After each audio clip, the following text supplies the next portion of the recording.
세 가지 주제는 연결이 되어 있거든요. 다음 주제로 넘어가서 좀 더 설명을 드릴게요. 자, 다음은 왜 살고 있느냐라는 주제입니다. 왜? 우리 가장 친한 친구한테 물어보시죠. 너 왜 사냐? 싸움 납니다. 그렇죠? 왜 살까?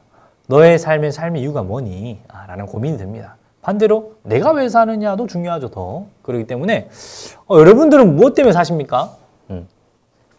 그래서 보는다시피 삶의 이유와 목적을 발견하는 것이 어떻게 보면 삶을 살아가면서 제일 중요한 문제가 아닐까라는 생각이 듭니다. 그 문제에 대해서 한번 우리 같이 이야기를 해볼까요? 이 왜 살고 있느냐의 주제는 좀 세 가지로 자세하게 살펴볼 수가 있는데요. 첫 번째는 우리의 삶의 이유, 그리고 유대감, 그리고 삶의 목표. 이 세 가지가 우리가 왜 살고 있느냐는 주제에 대한 답을 조금 내려줄 수 있는 부분이기 때문에 같이 한번 보겠습니다. 자, 먼저는 왜 때문에, 왜 살고 있냐라고 주변에다 물어봤더니 그냥 살고 있다는 말도 있고, 어떤 친구들은 아직 할부가 남아있잖아 라고 말하는 사람들도 있고, 가족들 때문에 아유 어떻게 살아야지 라는 사람도 있습니다. 여러 가지 다양한 이유로 우리가 삶을 유지하고 계시는데요. 그렇다면 이 삶을 유지하고 있는 것과 또 유대감이라고 하는 것은 어떤 차이가 있고 어떤 연관성이 있는지를 한번 같이 볼 텐데요.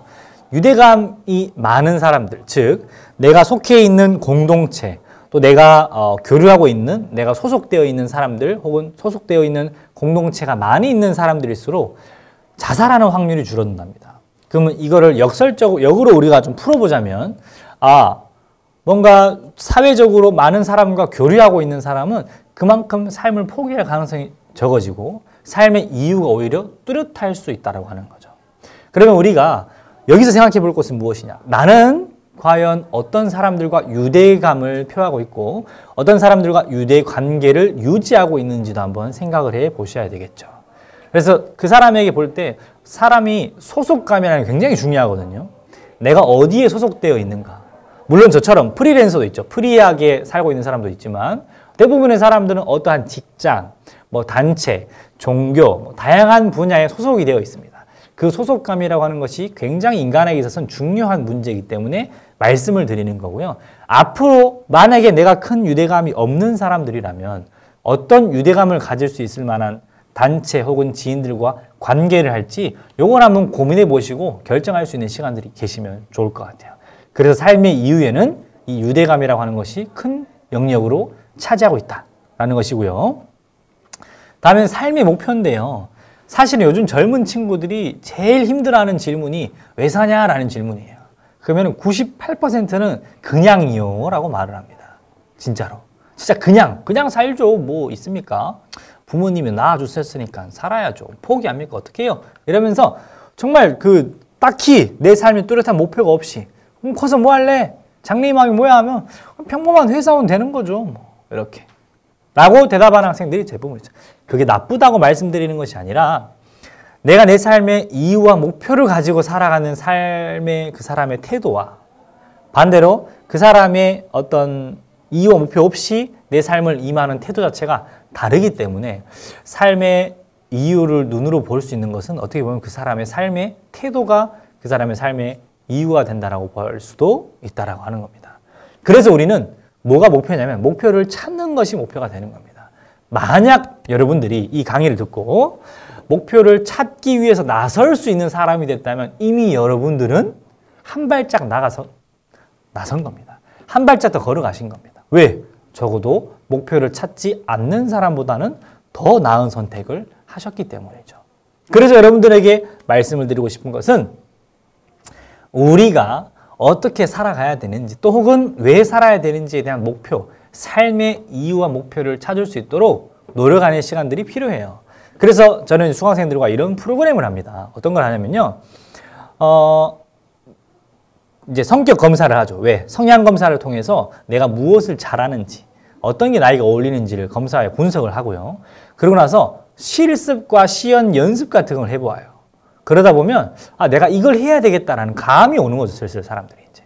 그럼 그걸 해봄으로써 미래에 대한 직업을 미리 예견해 볼 수도 있는 것이고 또 반대로 그걸 해봄으로써 내가 이걸 하지 말아야겠다. 나랑 안 맞는 일이구나 라고 생각을 해볼 수도 있는 거죠. 그래서 이렇게 도전해 보다 보면 내가 무엇을 해야겠구나. 내가 왜 살아야겠구나. 나는 이걸 위해 사는 사람이 돼야 되겠다. 자, 돈 버는 일 정말 가치 있죠. 삶의 이유가 되기도 합니다. 하지만 돈을 벌어서 뭘 할 것인지가 더 중요한 거 아니겠습니까? 땅 사고, 집 사고, 차 사고 물론 중요하죠. 그 세 가지 컨텐츠 때문에 대한민국의 그 결혼 평균 연령이 느려진 거 아니겠습니까? 집도 있어야 되고, 땅도 있어야 되고, 차도 있어야 되고. 그러니까 이거 뭐 중에 하나라도 없으면 이제 또 힘들게 되니까 막 또 안 하려고 하니까. 물론 그게 중요한 게 아니지만 어쨌든 오늘날 우리에게 중요한 문제는 내가 삶을 살아가는 이유를 찾는 거. 무엇이든 도전해보면서 사실 혼자는 안 됩니다. 같이 이에 대해서 나누어서 피드백할 수 있는 사람들을 통해서 같이 이야기하다 보면 훨씬 더 빨리 찾을 수가 있죠. 한 번만 찾아놓으면 그거 가지고 평생 살면 되는 거 아닙니까? 또 살다 보면 바뀌기도 하고요. 그래서 여러분들에게 이유를 찾을 수 있도록 도와드릴 수 있는 프로그램도 있으니까요. 많은 문의 부탁드리겠습니다. 자, 다음으로 보자면 마지막 컨텐츠인데요. 어떻게 죽어야 되는가? How to die라는 주제입니다. 강사님 갑자기 아까는 열심히 살자 그랬다가 갑자기 죽자 그럽니까? 아닙니다. 어떻게 죽어야 되는지를 계획을 세우는 사람은 그 어떤 사람보다도 남은 여생에 충실하게 됩니다. 그래서 나는 죽음이라고 하는 것을 외면하고 피할 것이 아니라 직면해야 된다고 저는 생각을 합니다. 여러분들과 함께 죽음에 대해서 잠깐 직면하는 시간을 좀 가져보겠습니다. 자, 4가지 주제로 죽음에 대해서 말씀을 드릴 건데요. 첫 번째, 죽음은 100% 일어나는 사건입니다. 그렇죠? 죽음 100%죠. 누구라도 죽음을 피해갈 수 있는 사람은 없어요. 그래서 이 100% 일어나는 죽음을 나는 어떻게 미리 준비할 것인가? 왜 미리 준비해야 돼요? 날 받아놓고 죽습니까, 우리가? 아니죠. 언제, 어디에서 일어날지 모르는 사건이기 때문에 미리가 필요한 겁니다. 마치 자동차 보험 같은 거죠. 우리가 사고 일어날 줄 알고 보험 넣습니까? 일어났으면 좋겠어서 보험 넣습니까? 아니죠. 일어나지 않았으면 좋겠지만 혹시나 하는 마음에 보험을 넣는 것처럼 이 죽음에 대한 개념과 생각 또한도 보험처럼 우리는 가지고 있어야 되는 거죠.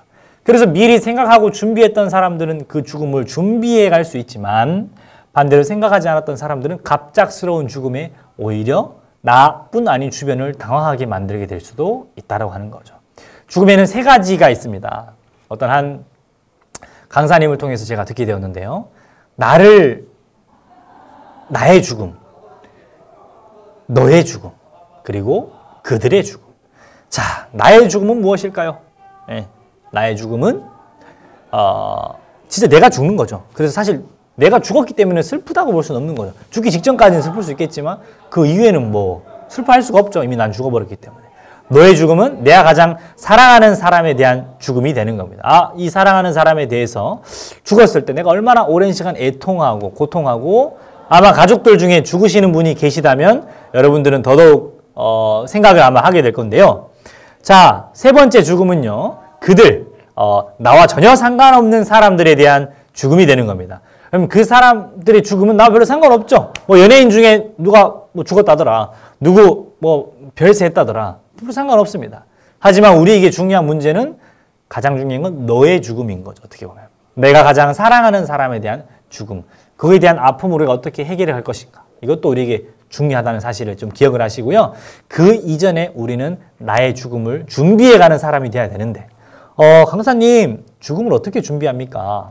미리 뭐 관이라도 들어가 봅니까? 아니죠. 그것이 아니라 내가 만약 내 삶이 3개월밖에 남지 않았다면 나는 오늘 어떤 선택을 할 것인가 이거부터 시작입니다. 그랬을 때 지금 하고자 하는 무언가를 하지 않고 바꿔야 되겠고 뭔가 이대로 사는 것이 아니라면 이거를 한 1년 동안 생각을 해봤을 때 계속 아니다 싶으면 우리는 뭔가 지금 내가 스스로 생각했을 때 가치 있다고 생각하지 않는 것을 하고 있다고 볼 수가 있는 거죠. 죽음 앞에선 가장 가치 있는 것만 남게 된다는 거예요. 그래서 대부분의 사람들이 그 죽음을 앞에 뒀을 때 사랑하는 사람을 찾아요. 혹은 미안한 사람을 찾습니다. 사과하려고. 가기 전에 빚을 청산하려고. 그래서 어떻게 보면 그 사건이 지금 우리가 해야 될 중요한 문제인데 해결하지 않고 있는 문제가 있을 수도 있다는 거예요. 그래서 죽음이라고 하는 것을 생각하는 사람들일수록 무엇이 되느냐? 더 성숙한 사람이 될 수가 있다는 거예요. 왜? 지금 해야 될 중요한 일을 미루지 않기 때문에.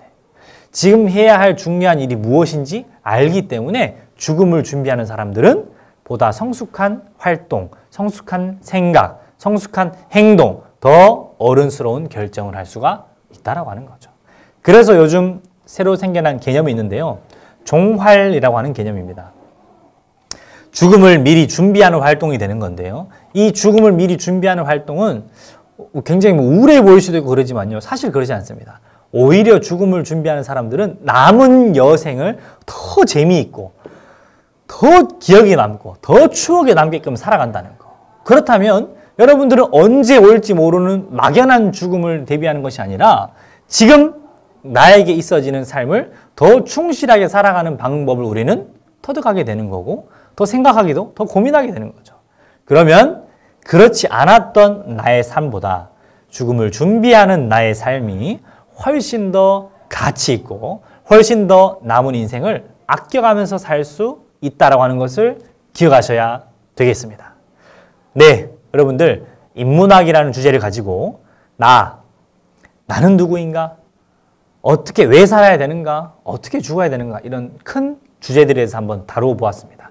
뭐 제가 여기서 1시간 동안 드릴 수 있는 내용이 아니긴 하지만 오늘은 간단하게 만만이라도 좀 볼 수 있는 시간을 좀 만들어 보았는데요. 어떻게 이 주제들이 조금은 무겁다고 생각이 들 수 있지만 아마 여러분들이 평생을 살아가면서 한 번쯤은 생각을 해 보셔야 될 주제일 거라고 생각을 합니다. 그래서 이 주제들을 고민해 보시고 내 삶에 무언가 변화와 무언가 좀 도전이 필요하다면 언제든지 저에게 연락을 주시고 상담을 하셔서 더 나은 삶이 되어질 수 있도록 케어받고 코치받고 피드백할 수 있는 그런 사람이 이 영광에 있다는 사실을 여러분들은 기억을 하시고 언제든지 도움을 요청하시면 달려가겠습니다. 박쌤이. 네, 오늘의 강의는 여기서 좀 마무리하려고 하는데요. 또 여러분들을 유튜브 채널에서도 볼 수 있으면 좋을 것 같습니다. 어려운 일들이나 고민되는 일들이 있으면 저에게 연락 주셔도 좋습니다. 네, 또 힘든 일 있으면 또 청년센터도 언제든지 열려 있으니까요. 방문하셔서 요청해 주시고요. 여러분들 시청자 여러분들 지금까지 경청해 주셔서 정말 감사드립니다. 다음 시간에 또 뵙도록 하겠습니다. 감사합니다.